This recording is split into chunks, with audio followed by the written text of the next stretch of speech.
May Day సందర్భంగా CITU ఆధ్వర్యంలో ఏలేశ్వరం మండల కేంద్రంలో వేడుకలను ఘనంగా నిర్వహించారు.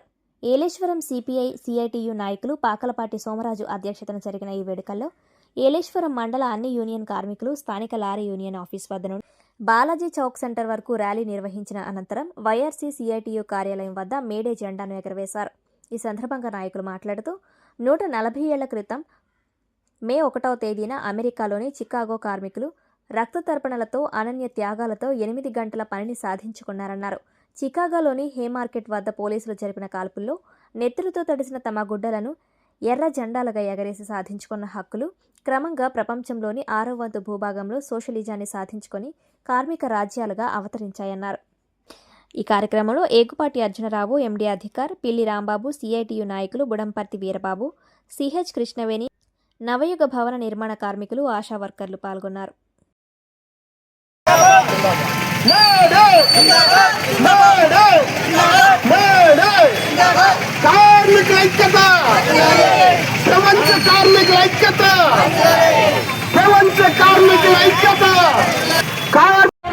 అందరూ ఐకమత్యంగా ఉండి మరి ఎందుకంటే కలుస్తూనే ఎదుర్కొన్నారు. ఎవరు కానీ ఎన్నో తిరిగి ఏమీ సాధించరు. ఈ రోజు మన పిల్లలకి పెళ్ళిళ్ళు అవ్వాలంటే, మన పిల్లలకు పురుళ్ళు అవ్వాలంటే, మనకి 12 యాక్సిడెంట్లు అవ్వాలంటే, ప్రభుత్వం తెచ్చుకోవాల్సిన సహకారం జరగాలంటే మనందరం కట్టుబడి ఉండాలి. మనందరిలో ఐక్యత కావాలి, మనందరిలో ఆప్యాయత ఉండాలి. మనందరం ఒకటే, కార్యక్రమ సోదరులు అందరం ఒకటే పట్టుదలతో ఉండి మనం ఉంటే ప్రభుత్వం కూడా మరి అన్ని సాధన చేయగలుగుతుంది. మనం అన్ని సాధించుకోగలుగుతాం. అలా లేకపోవడం వల్లే మనం దేనికి చెందకండి అయిపోతున్నాం. ఈ రోజు పనిచేస్తూ కార్మికుడు చనిపోతే ఆ కార్మికుడు భార్య కానీ బిడ్డలు కానీ ఆధారం లేకుండా పోతుంది. మరి అది మనం చేసుకోలేకపోవడం బట్టి ఈ రోజు మన రెవెన్యూలో ఏదైతే ఆగిపోయినాయో ఆ రెవెన్యూలన్నీ కూడా బతికించుకొని మరి రేపు వచ్చిన తోటి కార్మికులకి ఎర్ర జెండా, ఈ యొక్క విప్లవ జెండా, ఎర్ర జెండా, కార్మికుల రక్తంతో తడిసిన జెండా. ఈ రోజు ఈ యొక్క కార్యక్రమం కుల మతాలకు అతీతంగా, రాజకీయ వర్గాలకు అతీతంగా కార్మిక సంఘాలన్నీ ఒక్క తాటిపైకి వచ్చి ఒకే ఒక్క రోజు మేడే జిందాబాద్ అంటూ నిలదీస్తూ మీ ముందుకు వచ్చిందంటే ఆ రోజు ఎంతో మంది అమరులై ప్రాణత్యాగాలు చేసి వారి నెత్తుటితో తడిసిన ఎర్ర జెండా కారణం.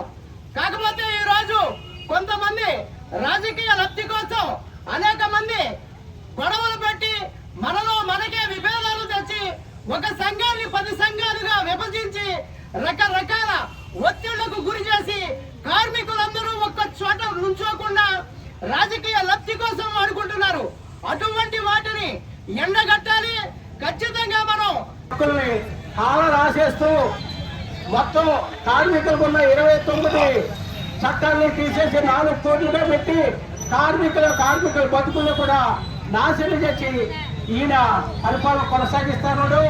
ఈ స్వదేశీ విదేశీ పెట్టుబడిదారులు ఊడిగం చేస్తున్నటువంటి ఈ మోడీ గారు ఎవరైతే ఉన్నారో ఈ మోడీ గారి పరిపాలనలో ప్రజలందరూ కూడా అనేక ఇబ్బందులకు గురవుతూ ఉన్నారు. ఈ రోజున ప్రపంచవ్యాప్తంగా సంక్షోభం నెలకొన్నది ఈ అమెరికా చేస్తున్న సామ్రాజ్యవాద విధానాలకి వ్యతిరేకంగా మనందరూ పోరాడాల్సిన అవసరం ఉందని చెప్పేసి ఈ సందర్భంగా పోరాడాలి తప్ప పోరాటం ఏది పోదు. అందుకోసం మీరందరూ కూడా ఈ ఐక్యతగా ఉండి